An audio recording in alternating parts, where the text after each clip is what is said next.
And then you can read. Which one are you going to read from that? Last time I read Beauty and the Beast last time. Oh, yeah?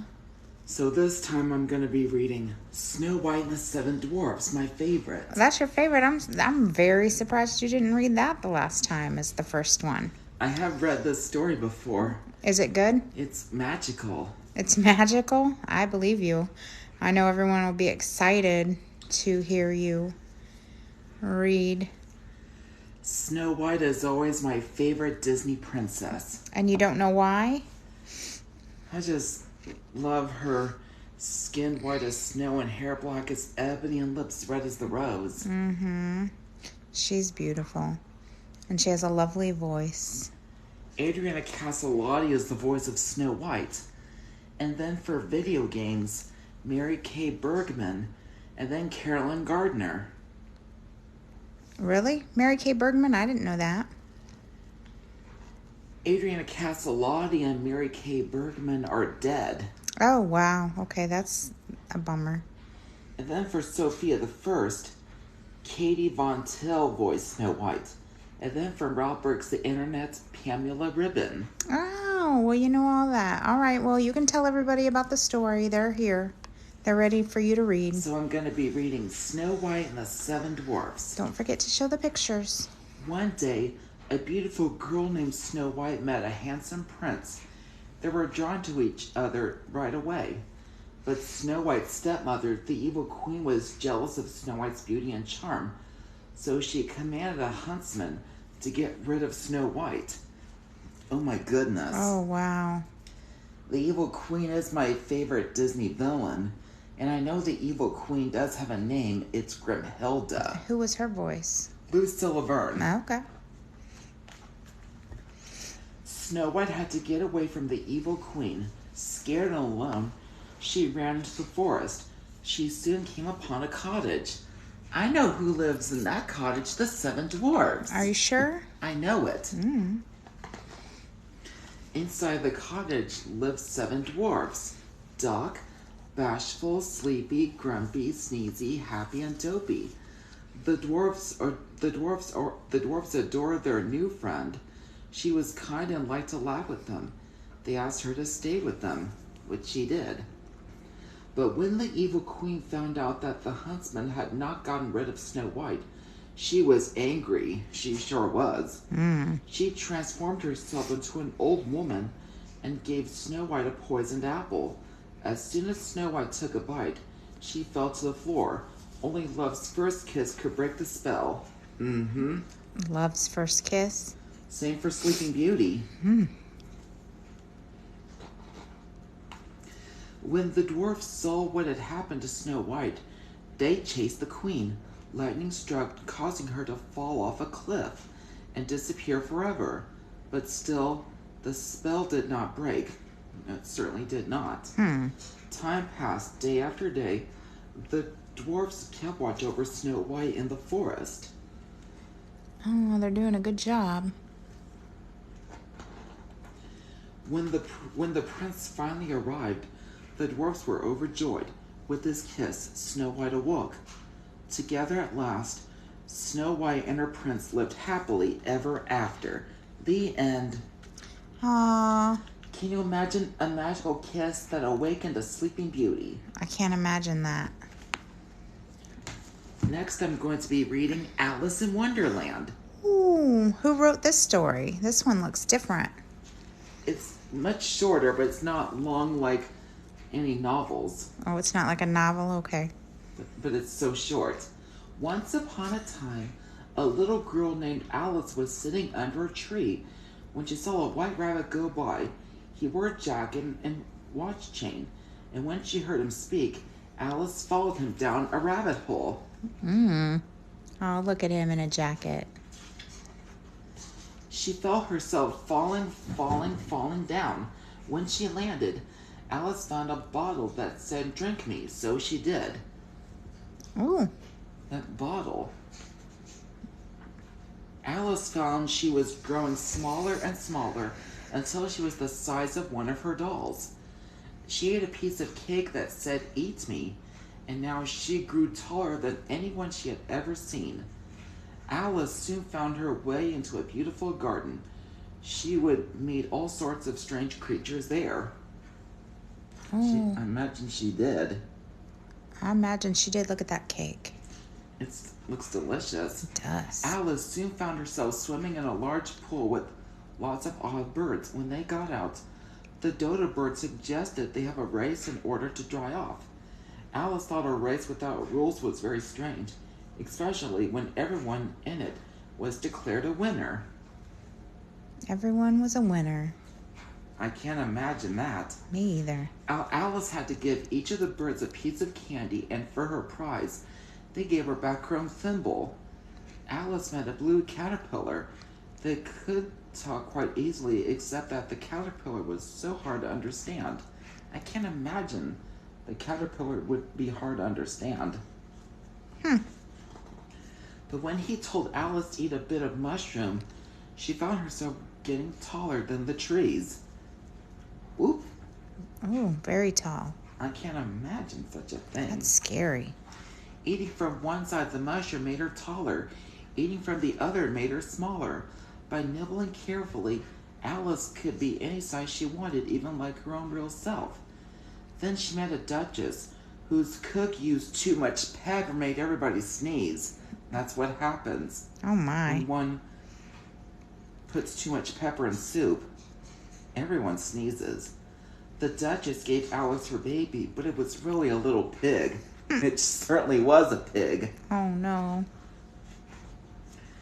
Most interesting was the Cheshire Cat, which grinned from ear to ear. Alice liked cats, but she had never seen one smile before.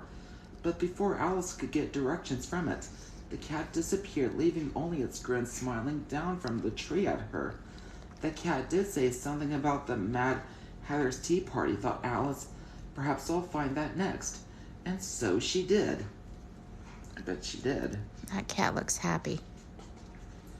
It was the maddest tea party Alice had ever seen. Crowded around the table were the Hatter, the March Hare, and the Dormouse. There was plenty of room around the table, but they all sat bunched together on one side. The Dormouse was asleep, and the others used it as a pillow. Poor thing, thought Alice. Oh. Can't imagine. When Alice left the tea party, she found a tree with a door in it. She went instead and found her way back to the garden. This time, there were gardeners painting all the white roses red instead. Alice soon learned that this was done because of the Queen of Hearts, who threatened to behead anyone who displeased her. And having white roses instead of red would surely have done that. Oh my goodness. Oh wow, yeah. Painting the roses red. Along came the King and Queen of Hearts. Do you play croquet? The Queen asked Alice. Of course I do, Alice replied. Isn't the Queen beautiful? She is beautiful. But it was the strangest game Alice ever saw. The balls were real hedgehogs and the mallets were flamingos. Everybody played at the same time, not in turn, while the Queen stomped about shouting, "Off with their heads!" at everyone. Oh, the Queen is evil. She seems upset. She is evil. Wow. After a time, she got angry at Alice too, shouting, "Off with her head!" They all fell on Alice at once. "You're nothing but a pack of cards," Alice said, as she felt them falling on her. My goodness. Oh. Yet it wasn't cards, but leaves from the tree that Alice felt. All of her adventures in Wonderland had only been a long dream. It certainly had been. Just a dream. The end. That's a crazy dream. Goodness me. Do you want to read another story out of that bedtime storybook? This time I'm going to be reading Cinderella. Oh, I love Cinderella. Once there was a girl called Cinderella. She lived with her wicked stepmother and stepsisters. One day, they were invited to a royal ball. Cinderella wanted to wear an old dress that had belonged to her mother, but Cinderella was so busy with her chores, she had no time to fix it. Goodness me. They just kept her busy, huh? They sure did. Luckily, Cinderella had little bird and mouse friends. They fixed her dress so she could go to the royal ball. But Cinderella's stepsisters were jealous and tore the dress apart. Oh no! Heartbroken, Cinderella ran outside to the garden and cried. Suddenly, her fairy godmother appeared. She wanted to help. She sure did. Wow. You met her. Yes, I did. She said bibbidi bobbidi boo and waved her magic wand. Cinderella looked down to find herself dressed in a beautiful gown and a pair of glass slippers. She was ready for the ball, but at the stroke of midnight, the spell would break. At the ball, the prince asked Cinderella to dance. They danced together all night and fell in love. I remember that part in the movie when Cinderella and the prince danced, and they were singing "So This Is Love." And then they fell in love, huh? Before they knew it, the clock began to strike midnight. The spell was about to be broken. As Cinderella hurried home, she left one glass slipper behind. Whoops. The prince decided he would marry the girl whose foot fit the glass slipper. Cinderella's stepsisters tried it on, but their feet were too big. Then the slipper accidentally broke. Oh my goodness. Oh, wow. Broke it. Luckily, Cinderella had the other glass slipper.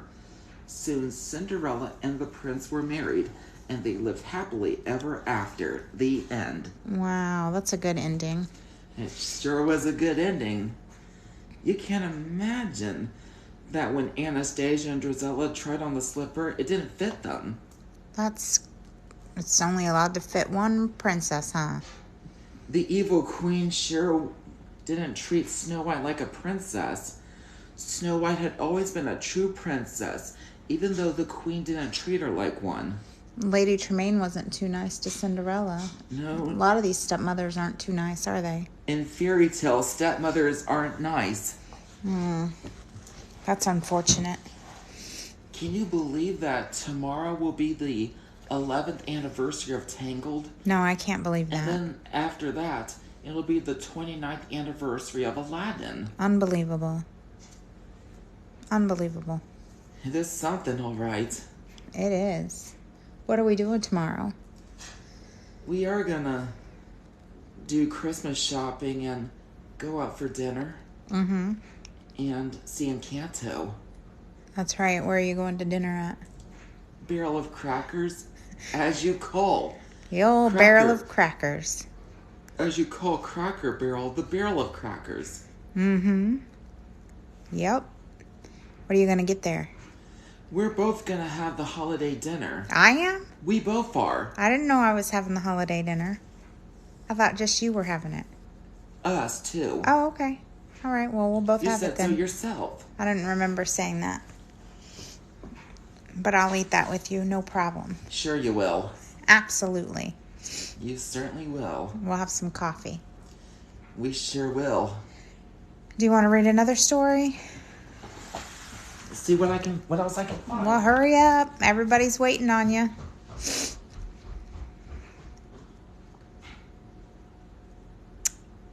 Oh, yeah, I'll ask him to tell you guys some jokes. He's got some good ones.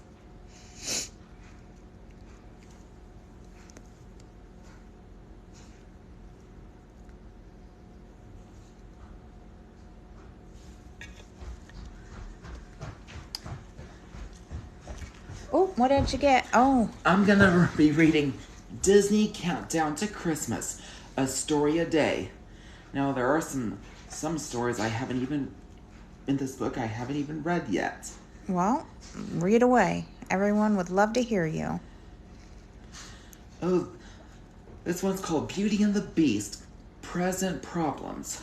Okay. Now, this isn't to be confused with Beauty and the Beast, the Enchanted Christmas. It's not? No, it's not to be confused. Okay, well, we won't confuse it. It was the week before Christmas.